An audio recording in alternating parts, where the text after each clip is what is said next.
So yeah, Charizard EX is one of the best decks in the format, and that was really shown at the Gdansk Regional Championships with 3 in top 8, then 1 in top 4, and then 1 getting second place. The list we'll be looking at today is Robin Schultz's top 4 list. It feels very smooth. I really like the Rotom. It's just like, you always want that V Pokemon in play to use for a Seal Stone. It just makes Arven a lot better of a card. And Rotom just really helps you very strong early turns. The split of Charmanders does matter here. Sometimes you want that little 30 poke to knock out a Roaring Moon that has to use Frenzied Gouging. Well, sometimes like a Baby Guardy will have 100 damage on it from other Psychic Embraces. So you want to use the other 70 HP promo Charmander. And then most of the rest of the time, having that 70 HP discard a Stadium Charmander is pretty good. And I think now with Jirachi in the list, it's finally okay to play the 50 HP Pidgeys. Like before, Lost Mine just kind of decimated you turn 2 if they got there. But now the 50, like now with Jirachi, the 50 HP one doesn't feel quite so bad. I really like the Heavy Lost City right now. I like the Avery. I just really quite enjoyed this list. It just felt very smooth from when I played it. So then yeah, let's go take onto the ladder and see how it does for us. Bruh, you gotta be joking me. Maintenance when I'm trying to record a video? Not cool. Going second with Charizard, and this is absolutely insane. And triple VIP pass. We can get the entire bench going, and that's before we're even drawing any cards. We're up against Giratina, it looks like. I saw is there an Ultra Ball in that hand and an Iono, so is this Articuno? You still sometimes see Iono and Lost Tina. Okay, it is Lost Tina. That's on Ultra Ball, maybe not. I could just be absolutely cringe. Good thing we opened the Jirachi then.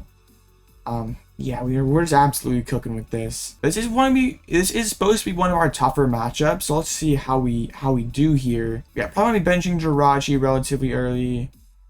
Well, I guess we don't need to because like Lost Mine isn't gonna happen until like turn 3 at the earliest. I think Manaphy's probably a higher priority. So we can get like Charmander, Manaphy, Pidgey, Mew, and then what, Rotom, I think. And then after the Mew dies, we can go in with Jirachi onto the bench. So they get down the Radiant Greninja. But maybe if they play it right, they'll like keep me bench locked. I don't know. This match is weird. So they nest ball down the Radiant Greninja. They use a flower selecting. Chuck out a Mirage Gate, fairly relevant piece there. Get down the Comfey. Jet, so they're doing all right for themselves here. And we opened the one beautiful foil Charmander. It's funny like how this deck plays all the different arts of Charmander. Like it's just silly how there's like they all have their own different niche utilities that it's worth playing. One of basically every single one. So they have a third flower selecting. So you sort of have to respect Radiant Greninja now and get Manaphy in play.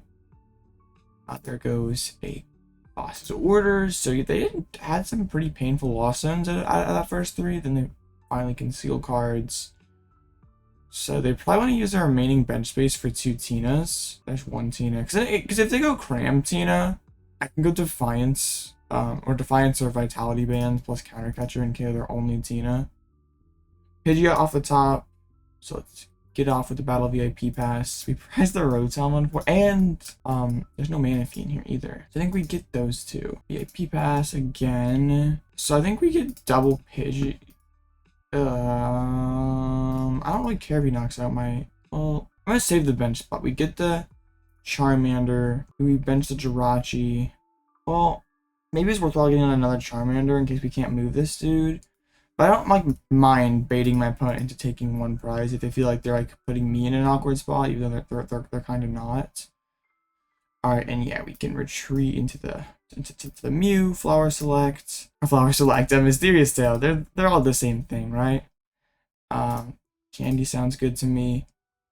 And we pass. We have all our dual cards, so Arven isn't quite as powerful. But it can just be more Ultra Ball fodder. So there's the Course's Experiments. I don't think it's like, unless I'm gonna evolve this Tina, I don't think they actually take a prize here. With the Cramorant. I suppose I could just Radiant Greninja knock out both my Charmanders. We probably should have gone for the other Charmander. I just wanted to keep the bench spot open for the Lumineon. That would be pretty tragic. Once again, a couple more painful lost zones. They probably already have Tina V-Star in hand if they're lost zoning one. There's a Battle VIP Pass. Yeah, I'm pretty worried about the Moonlight Shuriken without Manaphy. Yeah, this isn't good for us at all. There goes a water energy, so that's perhaps a good sign. Some lists are only playing 2, so maybe we're safe for the turn. I guess they're only at 6 right now, so we need a couple more of the pieces in hand to get there. So if they pass, just don't do anything into me. That gets interesting. Because I could just go like Zard, take this knockout. But then it's just like I'm 1 for 2 trading probably, because they can just Requiem me right back.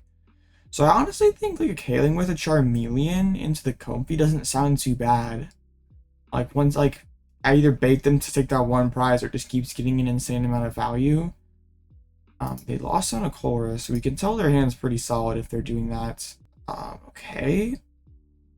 So I think I might. We'll see where the Mew gets us. There's a gate coming down.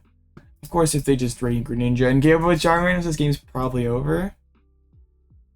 So there's a gate. One water's down. They have to have like the other one in hands or like a Super Rod and another gate. Yeah. Well, I guess they could be playing 3. That would be unfortunate, and looks like we're about to get both our Charmanders knocked out. That kind of sucks. I probably should have gone for the 3rd Charmander there without Manaphy in deck. But they already attached the Jet though, right? Yeah. So they need second gate. They have to have second gate. Dang, that'd be tough. They need a second gate and a switch. And if they leave just this here, I can get my dudes evolved up, or I can just gust that down. A lot of wasted resources. Because they're already down 1 gate. Then they spend 1 there. Huh, that's interesting. Because Arven can get me close. I can get Ultra Ball, Vitality Band. There goes a Super Rod even. Dang. I mean, they got good cards in hand, so they've been lost in good cards all day. There goes a Tina, a Path. Pass. Okay. The Path's annoying. It makes me have to play Vacuum. I'm going to open up with the Mysterious Tail, see what that gets us. A Candy sounds fine. But I want the VIP Pass just as the... I mean, I don't really have anything I want to Lost Zone necessarily off the... Sure, we'll just take this. What the heck? I don't know. Arven, the Ultra Ball, and the Defiance. I just have like too many good cards. So perhaps I should have taken the Battle VIP Pass just to have something else that's more easily gotten rid of. This feels awkward. I want to get the Pidgeot set up. Like that feels incredibly important. And then I also can get a Charizard going as well and like sort of mitigate the values of Moonlight Shuriken. And then if they do Moonlight, I guess I'm still not one-shotting a Tina V-Star, so... I mean, I think I always go for this and go Candy Zard. Like, they can't Requiem.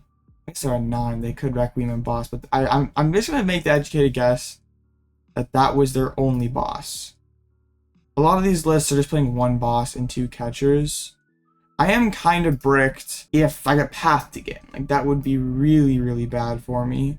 I put the fire on the active, because they're probably going to Moonlight around me. So that seems fine. And then I just go ahead and pass it over. Like, I could just promote my Zard and knock them out, but then I activate their counter catcher. So they could go chase the Pidgeot. And like it's always gonna be a 1 for 2 prize trade, pretty much no matter what, so it doesn't really benefit me. Like, they don't really care if I take one of these Comfies off the board. In fact, that probably helps them because it gets them space for a Sableye. Well, I guess, I mean, Sableye isn't doing anything currently. Okay. Yeah, Path would feel awful, but they do have, I guess, only 1. The one that I vacuumed, they're probably playing 3. There's another course, Experiment. We sort of knew that since they lost Send 1. I think I just, like, want my opponents to, like, try to take the longest route possible with, like, already having 1 Rod gone. Like, they probably only play 2. There's a Psychic in there. So, like, the most energies I can force them to spend to complete this game, like, the better. So perhaps keeping the Defiance Band around would have been good, so I could have Defiance Band on like a Radzard to take a 1-hit. Yeah, probably would have been better than the Vitality now that I think about it. My inexperience with Zards is sort of showing. Like, I just picked up this deck the other day, And the list feels pretty incredible. I mean, just as I haven't played enough Zard to like, really be playing it at a super high level.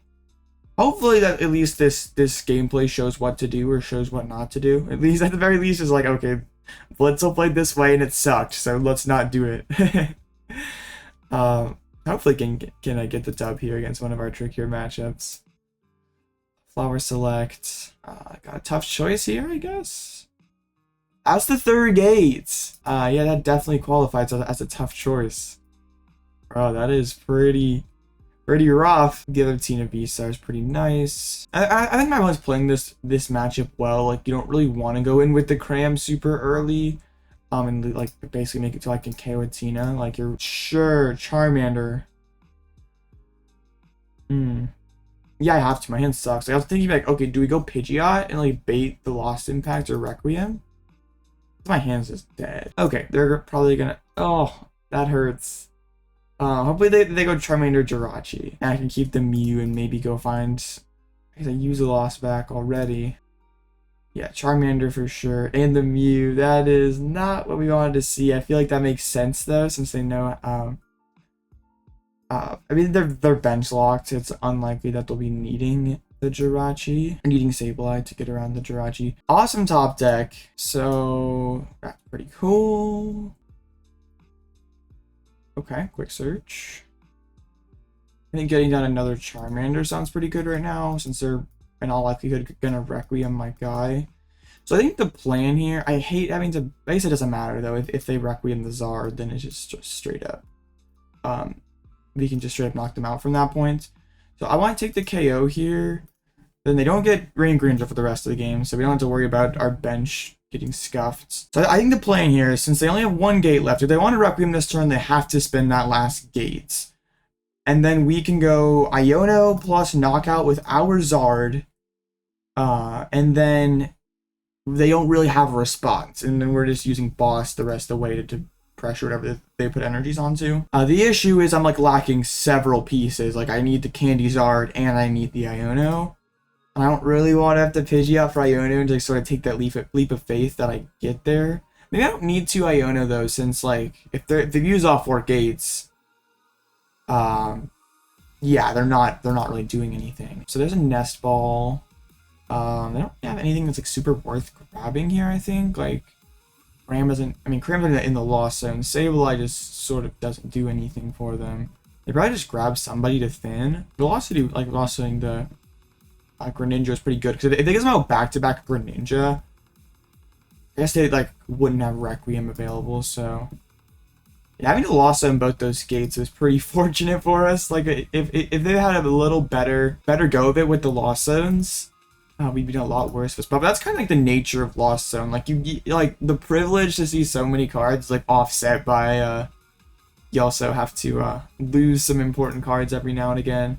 They attach down there. That also just straight up have to have that gate. Have to have a Super Rod potentially as well. Yeah, it's an interesting. Okay, there's the rods. I'm assuming that they have gate in hand then. Like you don't usually want to throw in the energies. I guess like re-drawing the Psychic isn't bad. So they attach and pass. They don't even have knockout. That is awesome. Ultra Ball off the top. So I think I quick search for the candy. Ooh, Avery's pretty nasty here, but I just like we have the blueprint here. The Ultra Ball. We don't need a Pidgeot. I just want to make sure we get all this stuff established, like before we get like Iono Path or something. So we get that down. Infernal Rain. Oh no! I'm just kidding. So we have this boss. We are hitting for 250 damage. Not ultra good. But we could just hit this Tina. Doesn't really do a ton. I think I'd rather just get back on even prizes here. Just be able to go Tina, and then win the game. Because as soon as they take one prize, I'm knocking out everything they have for the rest of the way. They can just kind of chill here though, and just like try to feed me a couple prizes while they try to stabilize. But they just promote the Tina V-Star. Like I could have bossed them up, but they haven't spent like a ton of switches. Like it's fairly reasonable that they could just switch out, and then I'm gonna like have to one-shot that dude anyway. So sort of is like a wasted turn. We have pretty much the perfect hand to combat whatever they throw at us. If we have boss, if they try to continue to hide something. We have the Lost City to bounce path. Like, I'm assuming they're just gonna go Requiem. So we promote the Pidgeot. I can put energy on Jirachi to have that pivot. And then we can quick search for the Iono, put them down to 2 cards, knock out their only thing holding energies, and I don't think they really have much of an answer to that. Chorus, they didn't even play an Iono on us, so we can pretty much do whatever we want next turn. Like, that's what someone's, like, I've tried Evozard, and, like, the TM play is cool, but, like, just grabbing any card you want at, like, any turn is really good. Like, once it's turn, grabbing any card you want is just busted. 17 in the Lost Zone. I did help him out a little bit. I contributed 2 of those. There's a path, which we came prepared. There's a Star Requiem. Right, they're just totally out of gates. There's one down there. Well, actually, no, wait. They didn't spend gate to power this guy up. They double manual attached. So they could theoretically still win this game with loading this guy up, keep him off the top. I don't need it there. Like, I'll save that as an Arven out. I'm still gonna just Iono them down to just 2 cards, limit what they can do, because they were able to hold the gate. So that was pretty nice for them. We can just put the energy there so that never gets trapped. And then we Iono. I guess theoretically if they like boss gates attach, they could win, but that's a huge ask off of just 2 cards. I'm not benching any of these guys, but I just want to pull it out of the deck.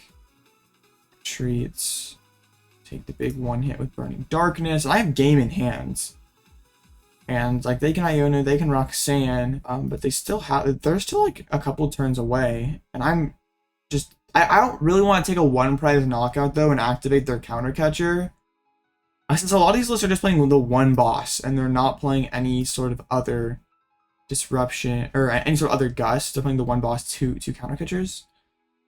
And they all send their boss, so we like don't have to worry about like getting gusted as long as we're tied on prizes. Like they gotta come up with something here. Just 4 cards. They lost in a grass energy there. Hit me with the thumbs up. The rope. I just go back into Jirachi. Like that's why we didn't bench another single prizer. Because I go back into Pidgeot for your treat, but then that's just 1 less card they have to have. Like then they don't need to gust me. They just need to have the energy. They're playing an Avery actually. Hold up, they're playing some interesting cards here. 21 in the Lost Zone. 3rd of their deck in there. They just attach. They don't know. Okay, they're not done yet. If they can combine this with a path, things could... we just drew the Lost City. Iono's an absolute lie, and they just didn't find path anyway, so... yeah, we just quick search for the boss's orders, and I know my opponent had kind of a rough go of things, but it's always...